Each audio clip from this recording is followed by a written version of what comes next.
Hello good morning. Hello good morning. അപ്പോൾ നമ്മളിന്ന് എന്തെടുക്കാൻ പോവാ? വൃത്തിയാക്കാൻ പോവാ. അപ്പോൾ ഞങ്ങൾ ഇന്ന് വൃത്തിയാക്കാൻ പോവാ കേട്ടോ. ഓണമൊക്കെ ആയതുകൊണ്ട് നമ്മൾ എന്ത് ചെയ്യാൻ പോവാ? വൃത്തിയാക്കാൻ പോവാ. അപ്പോൾ വൃത്തിയാക്കിയിട്ട് വരാം. അങ്ങനെ വൃത്തിയാക്കുന്നതിന് മുമ്പായിട്ട് വയറൊന്നും നിറയ്ക്കാന്ന് കരുതാണ്ട് ചൂട് ചോറും ചമ്മന്തി അച്ചാർ ഇച്ചിരി മീൻചാറോടെ എടുത്ത് കഴിക്കാം.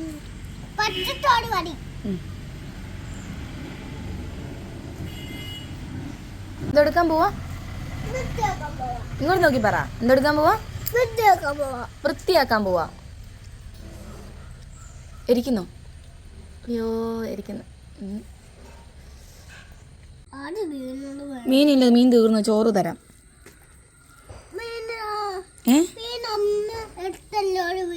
എവിടെ കാണിച്ചേ?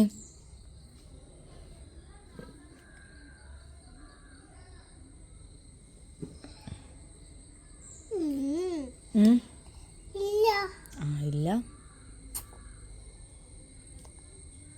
അപ്പോൾ നമുക്കിതെല്ലാം ഒന്ന് വൃത്തിയാക്കി എടുക്കണം. അപ്പോൾ അതാണ്ട് ഇവിടെ എല്ലാം ഇങ്ങനെ കാശിയുടെ സാധനങ്ങളെല്ലാം ഇങ്ങനെ വാരി വലിച്ചിട്ടേക്കാം കേട്ടോ. പിന്നെ ഇപ്പം നമുക്കിനി ഓരോ മുറിയും പോയിട്ട് വൃത്തിയാക്കണം. ലൈറ്റ് ഇടാം. അപ്പോൾ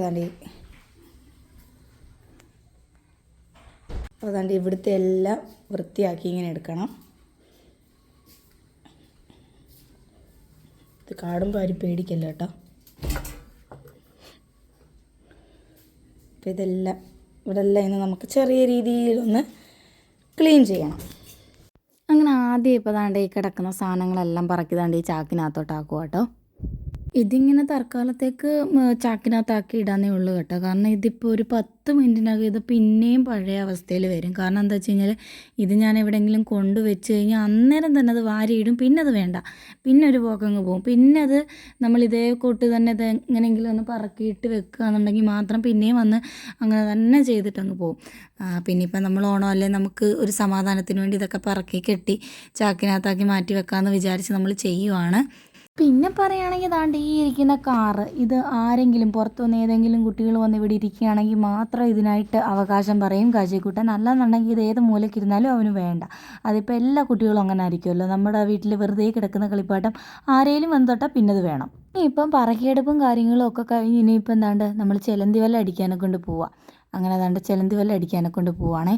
അങ്ങനെ ഓരോ മൂലയിലും കയറി ചിലന്തി വല അടിക്കാനെ കൊണ്ടുള്ളൊരു പോക്കാട്ടോ ഇത്. ഇനിയിപ്പോൾ കാശിയുടെ സ്റ്റഡി റൂമിൽ കയറിയ ഭയങ്കര വൃത്തിയാട്ടോ, അത് വേറെ കാര്യം. അങ്ങനെ ഈ ഒരു പരിപാടി ചെയ്യാൻ എനിക്ക് വലിയ മടിയാട്ടോ. കാരണം എന്താ വെച്ച് കഴിഞ്ഞാൽ എന്നും ഇത് ചെയ്ത് ഇങ്ങനെ ഞാനങ്ങ് മടുത്ത്. എന്നാൽ അതൊട്ട് അടങ്ങി എവിടെയെങ്കിലും ഒരിടത്തിരിക്കുമോ, അതുമില്ല എപ്പോഴും ഇങ്ങനെ അലങ്കോലപ്പെട്ടിരിക്കും. അങ്ങനെ അടുക്കിപ്പറക്കൊക്കെ കഴിഞ്ഞപ്പോഴത്തേനും കാശിക്കുട്ടൻ ചൂല് കൊടുത്തുകൊണ്ട് തൂക്കാനെ കൊണ്ട് തുടങ്ങി. അങ്ങനെ അവൻ്റെ കുറേ ചൂലിന് വേണ്ടി ഓടിയപ്പോഴത്തേക്കിനുമാണ് ദാണ്ട് ചേട്ടൻ പോകാനെ കൊണ്ട് റെഡി ആയിട്ട് ഇറങ്ങിയിട്ടുണ്ട്. പിന്നെ ഇനിയിപ്പോൾ പോകുന്നതിൻ്റെ സ്നേഹപ്രകടനങ്ങളും കാര്യങ്ങളും ഒക്കെ ആയിട്ടായി കാണുന്നത്. ഇനിയിപ്പോൾ റോഡിലേക്ക് ഇറങ്ങുന്നിടം വരെ കൊണ്ടുവരാനുള്ള സാധനങ്ങളുടെ ലിസ്റ്റും കാര്യങ്ങളും.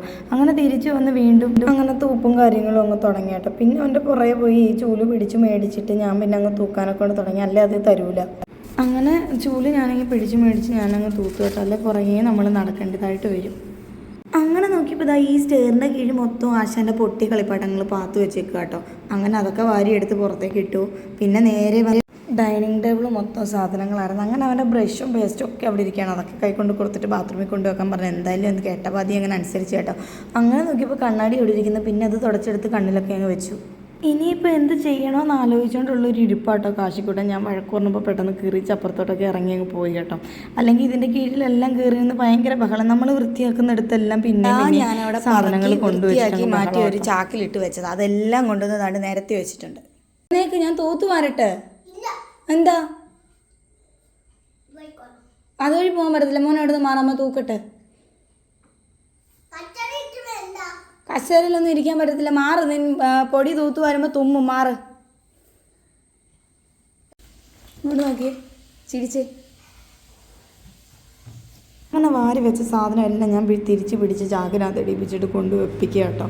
ഇത് ഇനിയിപ്പോൾ ഇത് പിന്നെയും കുറച്ച് കഴിയുമ്പോൾ പിന്നെയും തുടങ്ങും. പിന്നെ എന്താ ചെയ്യുക? പിന്നെ നമ്മളങ്ങ് ക്ഷമിച്ചുകൊണ്ടങ്ങ് ചെയ്യാന്നുള്ളതേ ഉള്ളൂ. പിന്നെ ഇപ്പോൾ ഇതാണ്ട് ഞാൻ അവനെ ഷൂറാക്ക് വൃത്തിയാക്കാൻ പറഞ്ഞു വിട്ടപ്പോൾ ഇതാണ്ട് കച്ചവടത്തിന് വെക്കുന്ന പോലെ ചെരുപ്പെല്ലാം കൂടെ പെറുക്കി അവിടെ ഇവിടെയൊക്കെ വെച്ചിട്ടുണ്ട്. അങ്ങനെ അതെല്ലാം കഴിഞ്ഞിട്ടുള്ള ഈ ഒരു ശാന്തത ഉണ്ടല്ലോ, കാശിനെ കുളിക്കാൻ പറഞ്ഞു വിട്ടു. അതുകൊണ്ടാട്ടോ ഇത്രയും വലിയ ശാന്തത. അങ്ങനെ കുളിയൊക്കെ കഴിഞ്ഞ് വീണ്ടും കുരുത്തക്കേടുമായിട്ട് സ്റ്റാർട്ട് ചെയ്തിട്ടുണ്ട്. അതാണ്ട് ആ ബിസ്ക്കറ്റ് മൊത്തം അവിടെ പൊടിച്ചിട്ട് ആകെപ്പാടെ ബഹളം.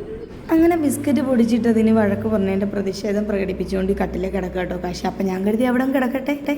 അങ്ങനെ കാശിക്കുട്ടനോട് ബൈ പറഞ്ഞിട്ട് ഞാനിവിടെ വന്ന് നേരെ തുടയ്ക്കാനെ കൊണ്ട് തുടങ്ങിയിട്ട് വഴക്കുണ്ടാക്കി കിറിച്ചിരിക്കുന്നത് നല്ലതല്ലെങ്കിൽ ഇതിൻ്റെ ഇടയിൽ വന്നിട്ട് ഇനി ചാടി മറിഞ്ഞടിച്ച് വീട് കഴിഞ്ഞാൽ അത് അടുത്ത പണി കിട്ടും കേട്ടോ.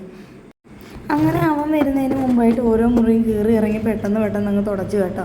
അപ്പോഴത്തേക്ക് അങ്ങനെ കയറുമൊക്കെ മാറി ആശൻ കാർട്ടൂൺ കാണാനെന്നുള്ള രീതിയിൽ വന്നിട്ട് കണ്ട് വീണ്ടും അടുത്ത മൂപ്പിനുള്ള വഴക്കാട്ടോ.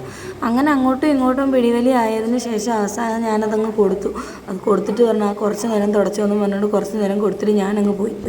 അങ്ങനെ ഞാൻ പിടിച്ച് മേടിച്ചിട്ട് വീണ്ടും ഒന്ന് തുടയ്ക്കാനെ കൊണ്ട് തുടങ്ങി കേട്ടോ. അങ്ങനെ പിന്നെയും പെരക്കകത്തിരുന്നുകൊണ്ട് ഭയങ്കര ബഹളവും വഴക്കും അങ്ങോട്ടും ഇങ്ങോട്ടും പോവുകയും എടുക്കുക. എനിക്കറിയത്തില്ല എന്തൊക്കെയായി കാണിക്കുന്നത്. പിന്നെ അവസാനം സഖിയടി ഞാൻ മോപ്പ് കൊടുത്തു കേട്ടോ.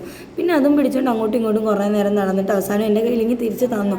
അങ്ങനെ ഞങ്ങൾ രണ്ടുപേരും കൂടെ വീണ്ടും തുടപ്പും കാര്യങ്ങളും ഒക്കെ തുടങ്ങി. ഒന്നും പറയേണ്ട, അവസാനം ഞങ്ങളുടെ ഫ്ലോപ്പായി പോയ വൃത്തിയാക്കൽ കഥ അല്ല വൃത്തിയാക്കൽ ചടങ്ങ് ഞാൻ ഒന്നുകൂടെ ഒന്ന് ഓടിച്ച് കാണിച്ചിട്ട് വരാം കേട്ടോ. അതാണ്ട് ഇവിടെ കുരുത്തക്കേടും കാണിച്ച് ഇങ്ങനെ ഇരിപ്പുണ്ട്. അങ്ങനെ കണ്ട് ഞാനിങ്ങനെ ചെറുതായിട്ട് ജസ്റ്റ് ഒന്ന് ഓടിച്ചൊന്ന് കാണിക്കാം കേട്ടോ. അങ്ങനെ നമ്മുടെ ഫ്ലോപ്പായി പോയ വീട് വൃത്തിയാക്കൽ കഥ പര്യവസാനിക്കുകയാണ്. അപ്പോൾ അത്രയേ ഉള്ളൂ. ടാറ്റാ.